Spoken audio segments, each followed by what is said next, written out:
Hi, இன்றைக்கி நம்ம எந்த படத்தோட ரிவ்யூ பார்க்க போகிறோம்னா, டான்ஸ் மாஸ்டர் சதீஷ் கிருஷ்ணன் அவர்களோட இயக்கத்தில் கவின் அவர்களோட நடிப்பில் அயோத்தி படத்தில் ஹீரோயினாக நடித்தாங்கல்ல பிரீத்தி அவங்க ஹீரோயினாக நடித்து ரிலீஸ் ஆன கிஸ் படத்தோட ரிவ்யூ பார்க்க போகிறோம். எப்படி இருக்குன்னு பார்க்கலாமா? மக்கள் செல்வன் விஜய் சேதுபதி வாய்ஸில் படத்தோட கதையை ஆரம்பிக்கிறாங்க. ஃபர்ஸ்ட் ஆஃப் நல்ல ஒரு இன்ட்ரெஸ்டிங்காகவே போகுது. அந்த அழகிய தமிழ் மகன் படத்தில் விஜய் ஒரு கனவு மாதிரி வரும், இல்லை முழிச்சிட்டு இருக்கும்போதே முன்னாடியே நடக்கிறது தெரியும்ல, அந்த மாதிரி இந்த படத்தில் ஹீரோவுக்கு ஒருத்தர் கிஸ் அடிக்கும்போது அவங்க லவ் சேருமா சேராதா, என்ன பிரச்சனை அப்படிங்கிறது முன்னாடியே தெரியுது. அதுக்கான காரணம் என்ன? ஹீரோவும் ஹீரோயினும் ஒரு கட்டத்தில் லவ் பண்ண ஆரம்பிச்சிடறாங்க. ரெண்டு பேரும் கிஸ் பண்ணும்போது இவங்களோட இது என்னவாகும், லவ் என்னவாகும் அப்படின்னு இவருக்கு தெரியுது.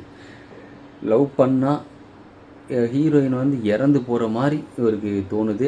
அந்த இடத்துல இன்டர்வலை போட்டு முடிக்கிறாங்க. அதுக்கப்புறம் என்னாச்சுங்கிறத நீங்கள் தேட்டரில் போய் பாருங்கள்.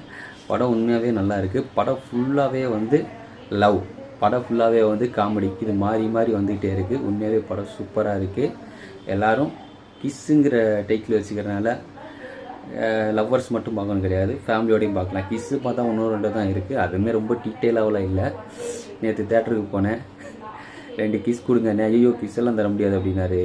அவர் கிஸ் படத்துக்கு 2 டிக்கெட் கொடுங்க அப்படின்னு. அப்புறம் உள்ளே போனால் எல்லாருமே லவர்ஸ் தான் வந்தாங்க. நான் மட்டும்தான் ஃபேமிலியோட போயிருந்தேன். படம் நல்லா இருக்குது. தேங்க்யூ, பாய்.